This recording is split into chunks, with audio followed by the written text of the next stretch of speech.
it's sad to know that that doesn't happen as much now. And if you are a Christian listening to this, which I know that you're kind of our target audience, just try to remember that. Welcome to the Bible in 1 Year podcast, brought to you by two Brits and a Bible. If you like the idea of a casual yet meaningful chat about the Bible, a couple of mates listening, something in here could be good for you. Today's day 188, covering the staggering Psalm 119. If you need an overview of this one behemoth chapter, it's in the description. Yeah, that's a heck of a hat. Isn't that what the Stig used to wear all the time on Top Gear? The Stig, basically, his was white. Like, the Stig was just plain white. I was chatting with Bevan when we started, and I was like, just trying to settle Kinsey and stuff. I've ended up in the scaggiest looking hat. It was that on my bike helmet, and Bevan preferred the scaggy looking hat, and I like the bike helmet, but I don't know how well you can hear me in it, so it seemed fitting for it to be today on Psalm 119, which honestly I was surprised, because I've always known this is like a really daunting thing. I loved reading through this. Yeah, that was great. It was great. The one concern I have is how much stuff we got out of it and how we're going to fit that into 10 minutes. So I'm going to dive right in. I might butcher this first bit. I'm going to try my best to concisely explain my thinking at the time. So Psalm 119 starts with, "Blessed are those whose ways are blameless, who walk according to the law of the Lord." And immediately my mind went straight to the Beatitudes of Matthew, right? Yeah. So Matthew 5. And Jesus seems to me to parallel and change or fulfill ultimately some of what is said in Psalm 119 with the Beatitudes. So he talks about, in the Psalm, it's all about those that try and hold God's statutes perfectly under their own strength ultimately. Yeah. And only animal sacrifice, whatever. Whereas what Jesus seems to say in Matthew 5 is it's those that really trust in him and try their best in obedience from that trust that are blessed. And obviously it's not about works, it is only about grace. But even trying to be obedient, it will be incredibly hard in that season due to the persecution of Christians by the Romans and stuff like that. So just being a Christian is almost impossible at those times. So yeah, I just thought it was an amazing fulfillment of Psalm 119 at the Beatitudes. So there you go. That's cool. That's good. I like it.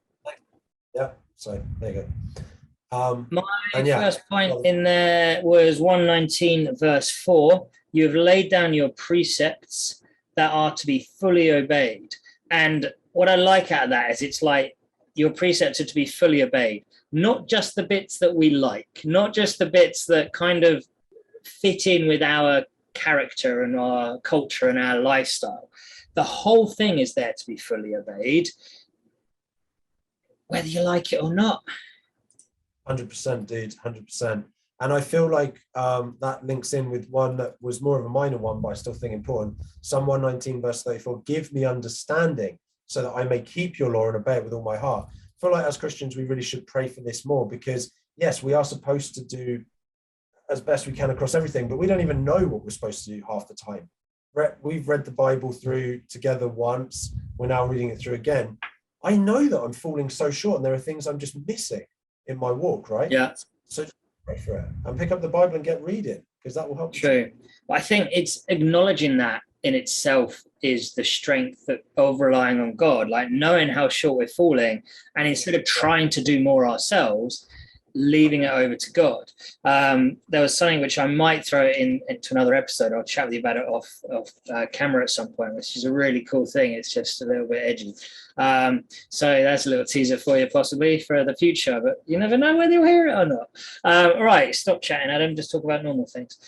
So in verse 60, "I will hasten and not delay to obey your commands." It's this whole act now, not later, like instant obedience. We had a preacher in this morning who has like a traveling ministry type thing, and he was chatting about that whole concept of instant obedience. Like when God tells you to do something, do it straight away without delay, because either someone else would do it, like just be obedient, just learn to do that. God says this, boom, do it, cool. Yeah. 100%. And like, I think you've talked to me about this actually before, Adam. Like, often if you feel convicted to do something, you're like, oh, I don't know, is this God? Is this just me? Whatever. Just do it anyway, right? for me, it was partly just like giving more to the homeless, because there's lots of homeless in Austin, sadly, right? And I think you just said, like, just do it. Like, whether it was actually God directly saying, give a $5 to that guy or not, just what's the worst that's going to happen? If you think it's God's voice, then it's probably pretty good. Yeah. Unless it's telling you to do something completely unbiblical, then, you know, check yourself into an institution of some sort. Pray for you.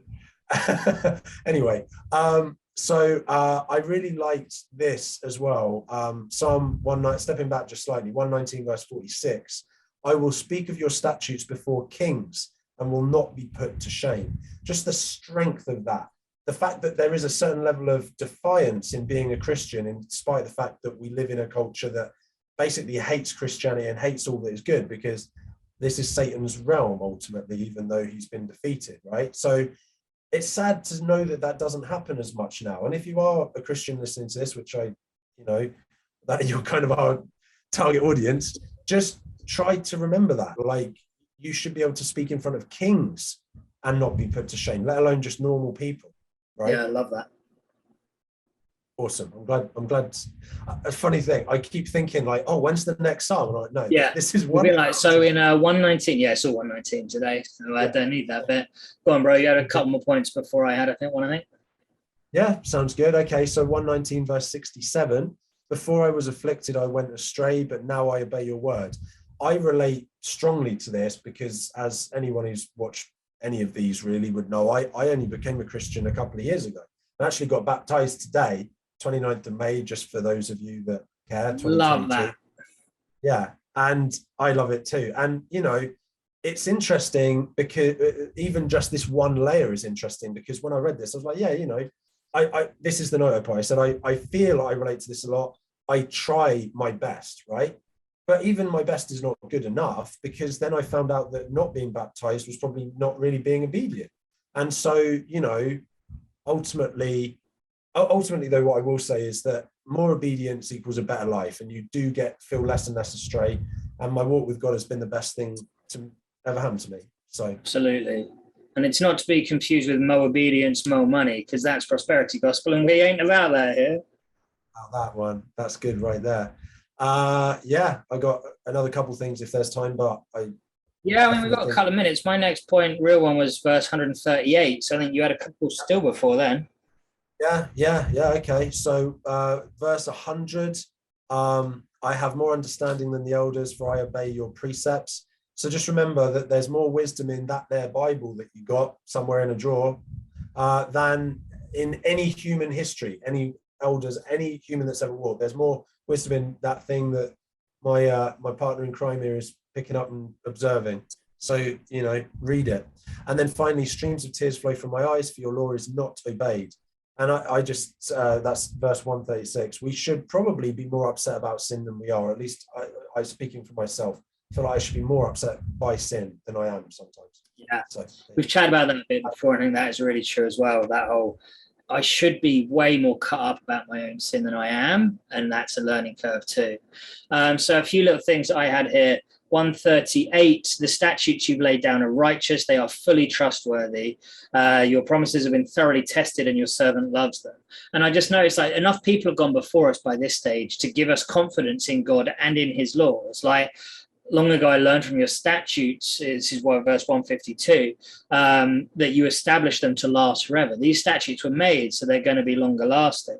And then right sort of towards the end here, I think it was in verse 167, I obey your statutes, for I love them greatly. And I sort of chewed on that, and I was like, honestly, I don't love them at this stage. Like, I respect them and I value them and I appreciate them, and they're helping me to grow in my love for God. But some of the stuff in here, I don't necessarily love it.